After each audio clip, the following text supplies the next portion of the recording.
She stood crying outside the school gates, whispering, "They won't let me in because I'm poor," and had no idea the man listening was a millionaire CEO who would change everything. Michael Stone stepped out of the front doors of Rosehill Academy just as the early autumn sun broke through the clouds. The elite private school stood proudly behind him, with its stone facade, pristine lawns, and a bronze plaque at the gate bearing the name of the very company he had founded nearly 2 decades ago. It had been one of his proudest contributions to the city. He had built the school as a symbol of opportunity, excellence, and achievement. Yet today, as he walked down the front steps in his dark blue tailored suit, his thoughts weren't on business or pride, but rather on how quiet the place felt despite its usual hum of prestige. He had just left a brief meeting with the board of directors regarding future expansion, something he thought would excite him, but instead, his mood was oddly restless. As his driver pulled the car around, Michael paused near the gate, distracted by a faint sound that didn't belong, the sound of soft crying. At first, he thought it might be a child from the lower primary wing, perhaps just having a rough morning. But as he stepped closer, he saw a girl standing alone near the gate, her small shoulders trembling. She couldn't have been older than 6. She was blonde, with long hair tied into a loose braid, wearing a red sweater and a blue denim skirt. A blue backpack hung heavily from her shoulders, and she wore oversized red glasses that slid down her nose as she wiped her face. She didn't notice him at first, too focused on holding back her tears. Something about her struck Michael. Maybe it was the determined way she tried not to cry, or the fact that she looked so terribly out of place in front of the school she clearly longed to be inside. He approached slowly, crouching down slightly to be at her eye level. "Hey," he said gently, "are you all right?" The girl looked up, startled, and quickly wiped her eyes again, as if ashamed to be caught. Her voice was quiet and cracked when she answered. "They won't let me in, because I'm poor." Michael froze. It wasn't the answer he expected. It hit him with the force of something personal, something old and buried. He looked at her again, not just as a child, but as someone carrying far more weight than she should. "What's your name?" he asked softly. "Lucy," she said. "Lucy Bennett." She glanced away. "My mom couldn't pay for this month. They said I can't go in until it's paid." Michael's throat tightened. The rules of the institution were clear, but hearing it from a child's mouth made the whole system feel cruel and sterile. He felt a sudden wave of anger, not at the girl or even her mother, but at the policies that had allowed a 6-year-old to stand outside the gates of education and cry. He looked toward the school, then back at Lucy. She wasn't asking for anything. She wasn't begging. She was just standing there, resigned and humiliated. That, more than anything, got to him. For a man who had signed deals worth hundreds of millions, spoken in boardrooms across the globe, and built skyscrapers that changed skylines, he had never felt so helpless in front of someone so small. But he wasn't helpless. Not this time. He straightened up, offered his hand, and said, "Let's go talk to someone.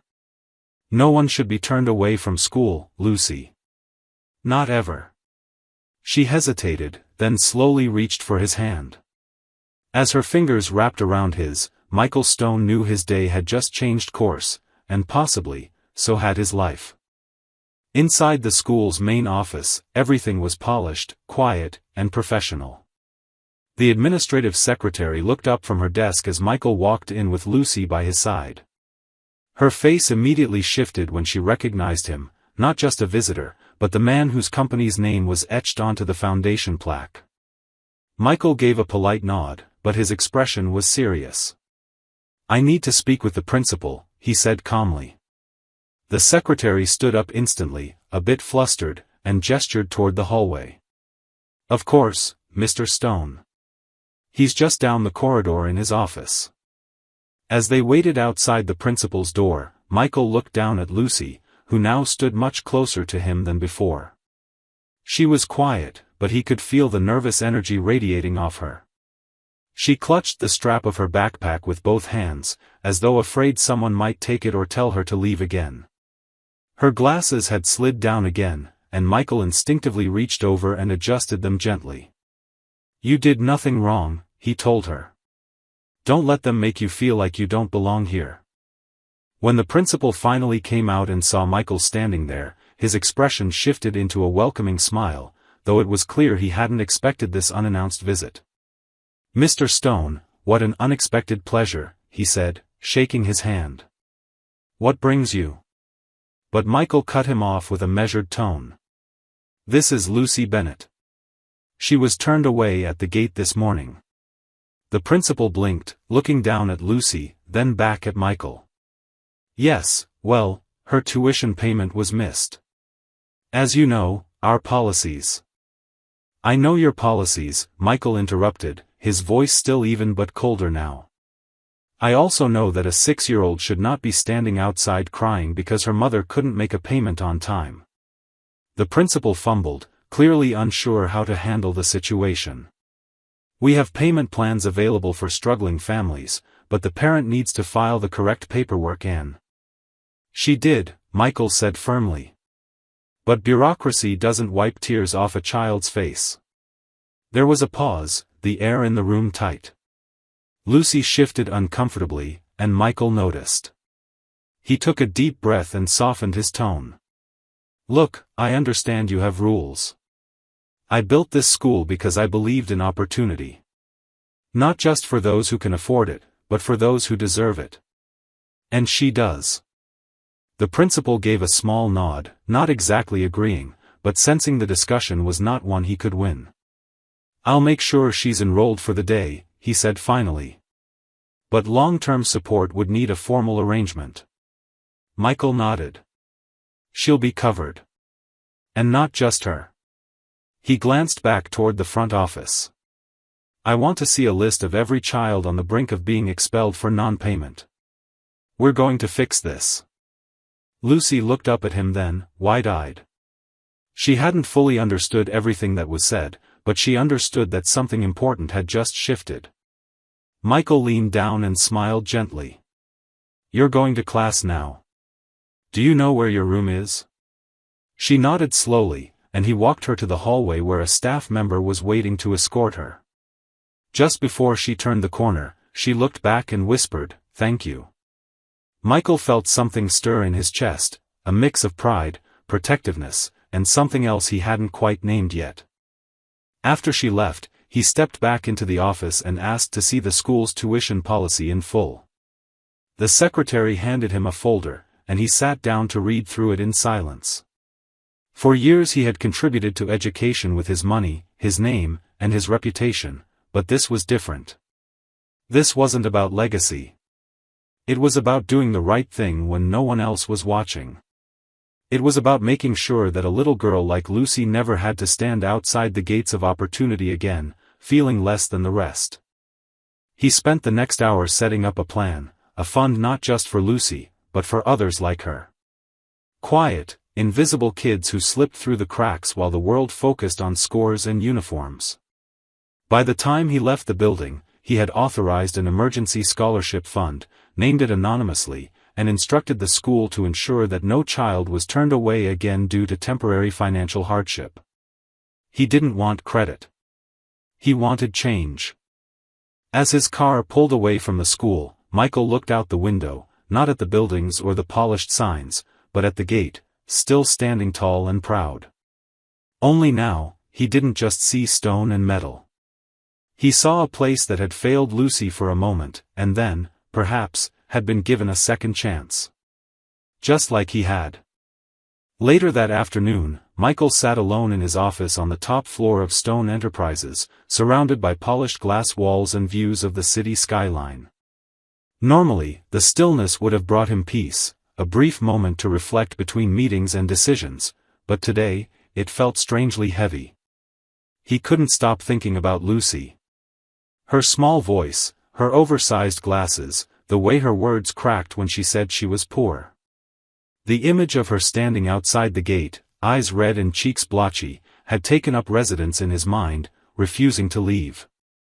It unsettled him in a way few things had in years. He found himself searching through internal company directories, eventually locating the contact information of Lucy's mother.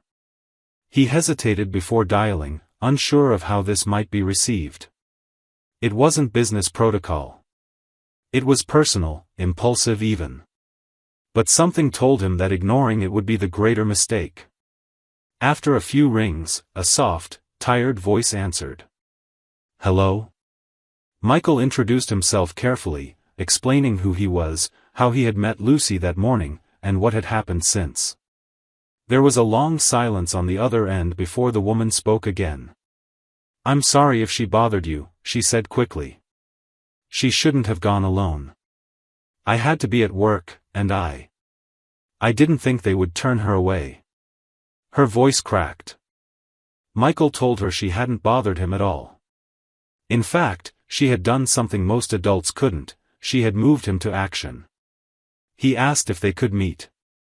She hesitated again but eventually agreed, offering to come to the school the following afternoon after her shift. Her name was Anna Bennett. Michael wrote it down, though he doubted he would forget it. The next day, he arrived at the school a few minutes early. He wasn't sure what to expect. He imagined a woman worn down by life but kind, probably shy, perhaps hesitant. When Anna walked into the administration building, he immediately recognized her. She had Lucy's eyes, the same rich brown, quietly observant. She wore a faded blouse, jeans that had seen better days, and a name tag from the grocery store where she worked. Her hair was pulled back in a simple ponytail, and though there was exhaustion in her face, there was something stronger underneath, pride. They shook hands, and he noticed hers were rough from physical work. She apologized again for the situation. Michael gently cut her off and explained everything he had done, the tuition, the scholarship, the fund. She listened carefully, her expression unreadable at first, then slowly softening into disbelief. "You did all that, for Lucy?" she asked. "For kids like her," he corrected. "But yes. She was the reason I saw it." Anna looked away for a moment, biting her lip. "She's everything to me," she said. "I work 2 jobs. I barely sleep. But all I care about is giving her a real future." Michael didn't doubt her. He could see it in the way her voice trembled when she spoke about her daughter, and the way her fingers clenched around the strap of her bag as though she was still carrying the weight of her reality everywhere she went. He told her she had nothing to apologize for. "You've done more with less than most people ever do," he said. "You're not failing her. The system is." She smiled, small at first, then a little wider, though her eyes still shimmered. "I don't know what to say," she murmured. "No one's ever just helped us like this. Not without wanting something back." "I don't want anything," he said sincerely.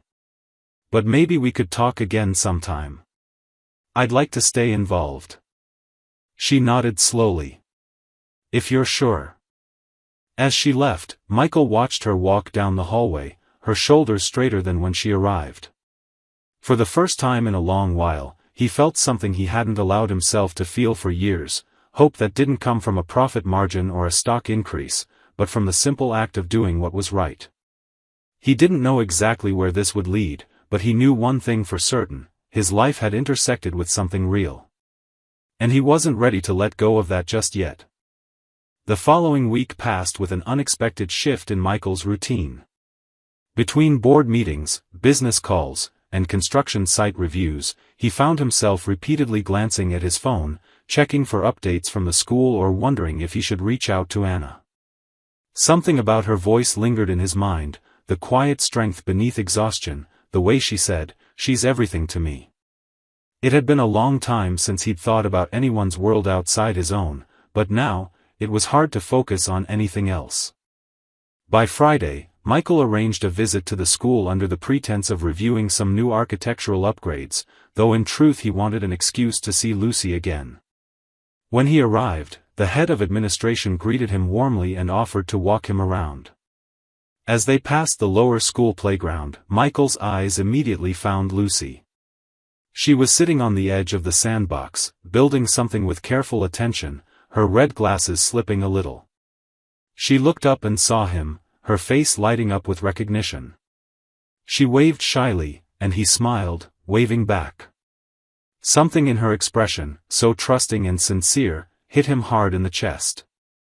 Later that afternoon, Michael stopped by the school library where Anna had just started volunteering. It wasn't an official job yet, more of a trial run the school had offered after Michael suggested her for a small administrative role. He knew she was overqualified for the basic tasks but underqualified on paper for more. Still, she had arrived early every day that week, organized the shelves with precision, and had even suggested a new layout for the children's reading corner. When he walked in, she was on a step ladder, straightening a row of books, and humming quietly under her breath. She turned when she saw him and climbed down quickly, brushing her hands on her skirt. "Mr. Stone," she said, a bit surprised. "I didn't expect." "Michael, please," he interrupted with a soft smile. "I just wanted to see how your first week was going." She relaxed a little, nodding. "It's been, honestly, the best I've felt in years. It's quiet here, but meaningful. I forgot what it feels like to work somewhere that isn't survival." Michael walked further into the room and sat on the edge of a nearby table. "You're not just helping. You're building something for these kids. I saw the new reading nook. It's thoughtful. Comfortable." Anna looked down, almost embarrassed. "I used to dream about being a teacher," she said. "But then life happened. Marriage. Bills.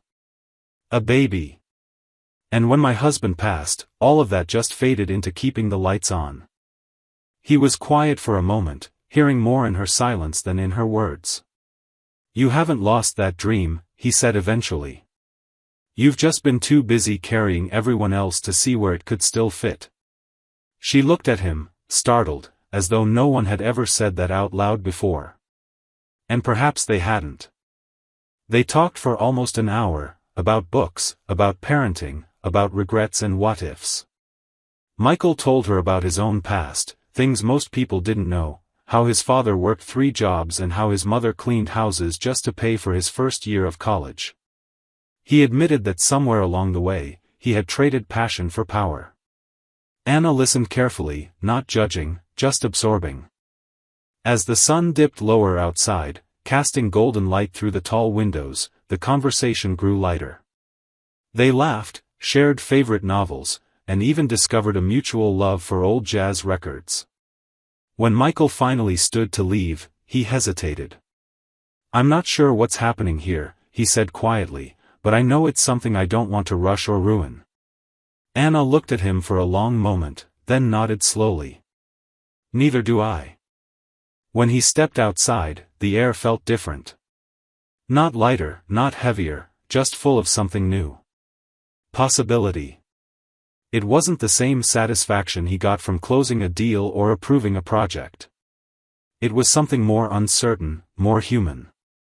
And as he got into his car and glanced one last time at the library windows glowing in the late afternoon light, he realized he was beginning to look forward to these moments more than anything else in his day. The next few weeks unfolded in a rhythm that neither Michael nor Anna had expected, yet both began to quietly welcome. What started as occasional check-ins became intentional visits. Michael would stop by the library during his scheduled site inspections or drop off new books for the children's corner that he and Anna had started redesigning together. Their conversations grew longer, layered with small glimpses into each other's lives, moments that slipped from formality into something personal, familiar, even comforting. He learned that Anna had a quiet but clever sense of humor, and that Lucy loved puzzles and always kept a spare piece in her pocket for good luck. She learned that Michael, despite his reputation as an unshakable executive, never finished his coffee and still kept a note from his late mother in his wallet. One rainy Thursday afternoon, Michael arrived at the school unannounced. The weather had slowed the city to a crawl, and he had cancelled his meetings for the day. Instead of returning home, he found himself pulling into the school parking lot, umbrella in hand, walking through puddles toward the warm light of the library. When he stepped inside, the room was nearly empty, except for Anna sitting at one of the reading tables with Lucy beside her, helping her sound out words from a children's book. Lucy looked up and smiled when she saw him. "Mr. Michael," she said excitedly, and Anna turned, caught off guard but not displeased. "I didn't know you were coming today," Anna said, rising slightly. "I wasn't planning to," he admitted. "I just wanted to see how things were going." The rain pattered against the windows, casting a calming hush over the room. He took off his coat and joined them at the table. Lucy proudly read a few more sentences, then ran off to shelve her finished book. That left them sitting side by side for the first time in a while without distractions. Michael watched Anna tuck a strand of hair behind her ear and couldn't help but smile. "You've created something here," he said. "It's quiet, but it matters. You've given this place life." Anna gave a small laugh, more out of disbelief than vanity. "I think I'm just trying to give Lucy a reason to dream again. For a while, it felt like we were just surviving day to day. I didn't realize how heavy that had become until something lighter appeared." He nodded, understanding more than she probably knew. "You remind me a lot of my mother," he said. "She worked hard, never complained, and somehow still had time to make me believe I could be something more. You're doing that for Lucy." Anna looked down, her hands folded in her lap. "I just don't want her to feel the weight I've felt. I want her to have choices." There was a pause, not awkward but charged. "And what about you?" Michael asked. "Don't you deserve choices too?" Anna didn't answer right away. The rain seemed to grow louder for a moment, filling the space between them. Then she said softly, "I used to think my life was already written. Now I'm not so sure." That evening, Michael offered them a ride home. The rain had picked up, and public transportation would be a mess. Anna hesitated but agreed. During the drive, Lucy fell asleep in the back seat, her head leaning against her mother's side. Michael and Anna sat quietly for most of the ride, watching the lights of the city blur past the windows. When they arrived, Michael walked them to the door. Before Anna opened it, she turned to him and said, "You've done a lot for us, Michael. I don't know how to repay you." "You already have," he replied, and then added after a breath, "You gave me a reason to stop moving for the first time in years." She didn't say anything at first, but her eyes met his with a softness that hadn't been there before. "Good night," she said, voice barely above a whisper, and closed the door gently behind her. Michael stood there for a moment, staring at the closed door, then turned back toward his car with something new sitting quietly in his chest, something unfamiliar, but welcome. He didn't know what would come next, but for the first time in a long while, he was looking forward to finding out. Saturday arrived with a rare stillness. For the first time in weeks, Michael had cleared his calendar. No calls, no meetings, no boardroom briefings. Just silence. He stood at the window of his penthouse apartment, watching the early morning sun stretch across the skyline, and felt a pull he hadn't felt in years, not toward business, not toward responsibility, but toward something far more human. He found himself thinking of Lucy's laugh and the way Anna smiled when she didn't think anyone was looking. Without overthinking it, he sent Anna a message, "Would you and Lucy like to spend the day at the museum? No pressure, just thought of you both." He pressed send and immediately questioned whether it was too much, too forward. But less than a minute later, her reply came. "She would love that. So would I." 3 hours later, they met at the front steps of the Natural History Museum. Anna wore a simple light blue dress and a denim jacket, her hair loosely pulled back. Lucy wore a backpack shaped like a dinosaur and carried a stuffed rabbit in one hand. When Michael saw them, something settled inside him, like the moment after a deep breath. He greeted them warmly, offering Lucy a map of the museum he'd picked up at the door. She beamed and immediately took the lead, navigating them through the vast halls with enthusiasm only a child could summon. They wandered through ancient fossils and towering skeletons. Lucy peppered them with questions, and Anna patiently read the plaques aloud while Michael listened, quietly amazed by how effortlessly the two of them existed together. At one point, while Lucy climbed into an interactive exhibit, Anna and Michael sat on a bench nearby, surrounded by the quiet murmur of families and school groups. Michael turned to her and said, "You're amazing with her." Anna smiled, a bit shy. "She's easy to love." He hesitated, then added, "You both are." The words weren't planned, but they felt true. Anna didn't answer right away. She looked ahead, watching her daughter play, and then said, "This is the first time we've done something like this. Just for fun. No rushing, no worry about time or money. Just being together." Michael nodded, feeling the weight of her words. For a woman who had spent years in survival mode, even a day like this was revolutionary. They ate lunch in the museum cafe, and Lucy proudly told Michael everything she had learned about meteors and mammoths. She asked if they could come back again sometime, and Michael said, "Anytime you want."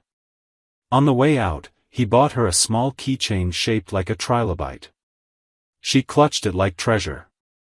Later that evening, he drove them home again. The ride was quieter, with Lucy half asleep in the back seat and Anna watching the city lights roll by. When they reached their building, Anna waited for Lucy to head inside, then turned to Michael with a warmth in her voice that hadn't been there before. "Today was more than just a distraction," she said. "You gave us a piece of something we haven't had in a long time, normalcy." He stepped closer, not pressing, just present. "You don't have to thank me," he said. "But I'm glad you let me be part of it."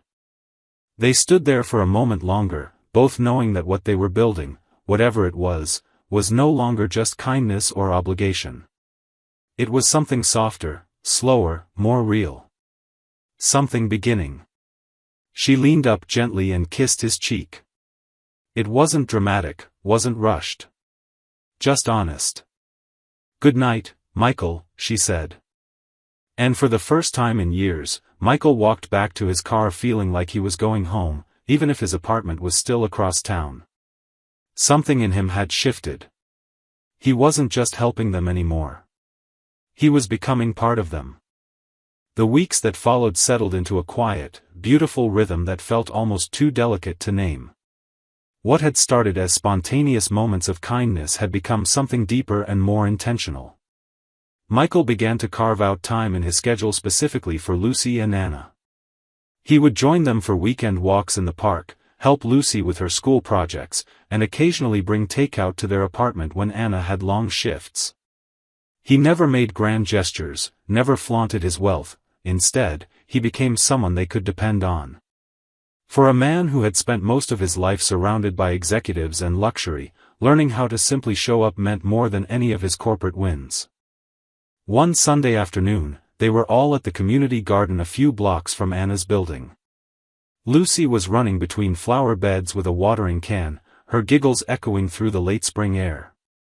Michael and Anna sat side by side on a wooden bench, both sipping lemonade from paper cups.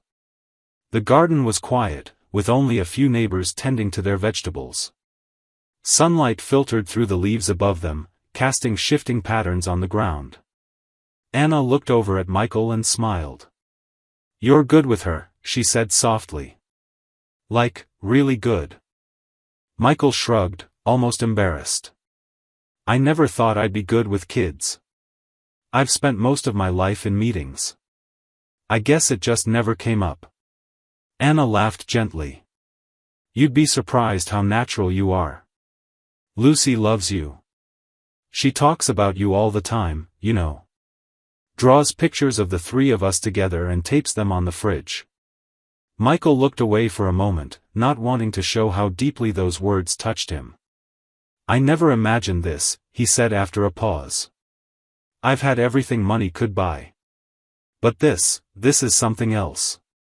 Anna nodded slowly. "You know, for a long time, I thought we were invisible. I thought people like you didn't even see people like us. Not really. And then you showed up." She looked down at her hands and added, "At first, I thought it was a miracle. Then I thought maybe it was temporary. But now now I'm starting to believe it might be real. Michael reached over gently and took her hand. It is, he said. It's real for me too. She didn't pull away.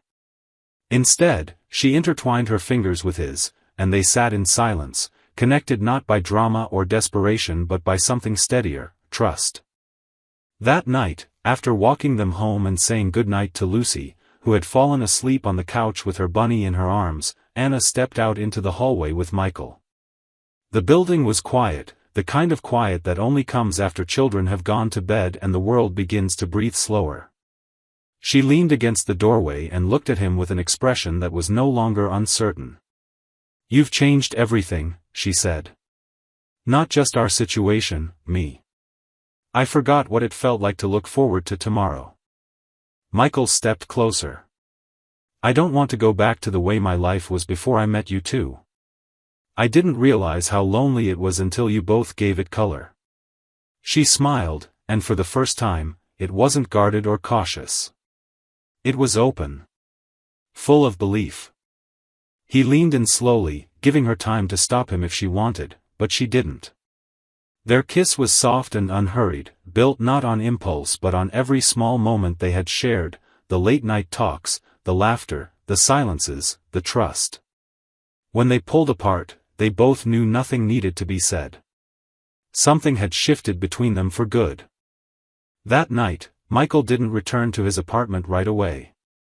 He walked the city blocks aimlessly, his hands in his pockets and his heart unusually full.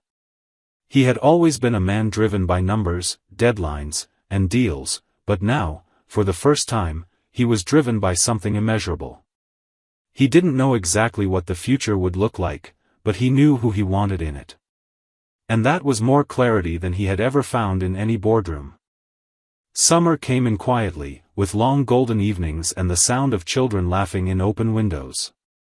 By the time the school year had ended, Lucy had finished at the top of her class in reading and had even won a small award for kindness, something that meant more to Anna than any academic honor ever could. She pinned the certificate on the wall above the dining table, just next to Lucy's drawings of their new life. One picture stood out. It showed the three of them standing together in front of a house with a tree, holding hands, a sun beaming in the corner of the sky. When Michael saw it for the first time, he didn't say much, just smiled quietly and asked if he could keep a copy in his office. Over those final weeks of the season, things began to fall into place so naturally that it almost felt surreal. Michael had spent years building empires, making calculated decisions and leading with logic, but this, what he was building now, was entirely from the heart. He had made a home for himself inside their lives, and they, in turn, had made a home inside his. It wasn't sudden, nor was it overly dramatic. It was built slowly, in small, meaningful choices, in school pickups, in shared dinners, in spontaneous ice cream stops, and in quiet Sunday mornings where no one needed to rush anywhere. One afternoon, he brought Anna and Lucy to a quiet piece of land just outside the city. It overlooked a small lake, framed by old oak trees and wildflowers. As they stepped out of the car, Lucy ran ahead chasing butterflies while Anna stood beside him, her brow furrowed slightly in confusion. "What is this place?" she asked. Michael looked at her, not with pride but with quiet certainty. "I bought it a few years ago, but I never knew what to do with it. It always felt too empty, too silent. Now, I think I finally know what it's for." He paused and added, "I want to build a home here. Not just for me. For us. If you want that." Anna didn't respond right away. Her hand found his, fingers slipping together like they had done so many times before. "I spent so many years thinking a life like this was for other people," she said quietly. "And now it's standing right in front of me. It feels unreal." Michael turned toward her, his voice steady. "It's real. And it's yours. If you'll let it be." They didn't decide everything that day. There was no proposal under the sunset or orchestras swelling in the background. But what they shared was far stronger than spectacle, it was commitment in its truest form. A promise spoken in trust, in daily effort, and in love that had grown through hardship, not despite it. A few weeks later, they held a small gathering in the courtyard of the school. It wasn't just a celebration of their engagement, it was a celebration of everything that had brought them to that point. Teachers, children, friends from the neighborhood, and even some of Michael's stunned colleagues came. Lucy was the star of the day, wearing a white dress with little sunflowers stitched along the hem, twirling between the chairs and handing out paper flowers she had made herself. At one point, she stood on a bench and declared proudly, "Now I have a family that loves me so much I feel like I glow." Everyone laughed, and Michael lifted her onto his shoulders while Anna watched, tears forming in her eyes, not of sadness, but of overwhelming gratitude. In the months that followed, Michael slowly began shifting his priorities. He delegated more at work, started leaving his phone behind during dinner, and even began teaching Lucy how to play chess on Saturday mornings. Anna enrolled in evening classes to finish her teaching degree, something she had once buried as impossible. Michael paid the tuition without question, not as a favor, but as belief in her future. Their house on the lake began construction by autumn. Lucy helped pick out the paint colors, insisting every room should have something happy in it. Michael agreed. He had never cared much for color palettes or interior design, but now every detail mattered, because every detail would hold pieces of them. By winter, they were living in something new, something strong. They weren't just surviving anymore. They were building. Together. And sometimes, late at night, when the world was quiet and the house was warm, Michael would sit beside Anna, their hands intertwined beneath a blanket, and think about the day he had seen a little girl crying at the school gates. That moment had altered the course of his life in ways he never could have predicted. What began as an instinct to help had led him to love, to healing, and to a family he never knew he needed, but now could never imagine his life without. In my view, the ending of this story is exactly what it needed to be, not perfect, but deeply human. It's not a fairy tale in the traditional sense, it doesn't offer magic or sudden miracles, but it shows how compassion, consistency, and quiet love can transform lives in a way that feels both emotional and believable. Michael didn't just rescue Anna and Lucy, he allowed himself to be changed by them. That's what makes the ending powerful. It's not about wealth saving the day. It's about someone with power choosing to use it for good, for connection, and for something real. The family they become is earned, not gifted, and that makes their happiness feel honest. The story reminds us that true richness is measured not by what we have, but by who we choose to be for others.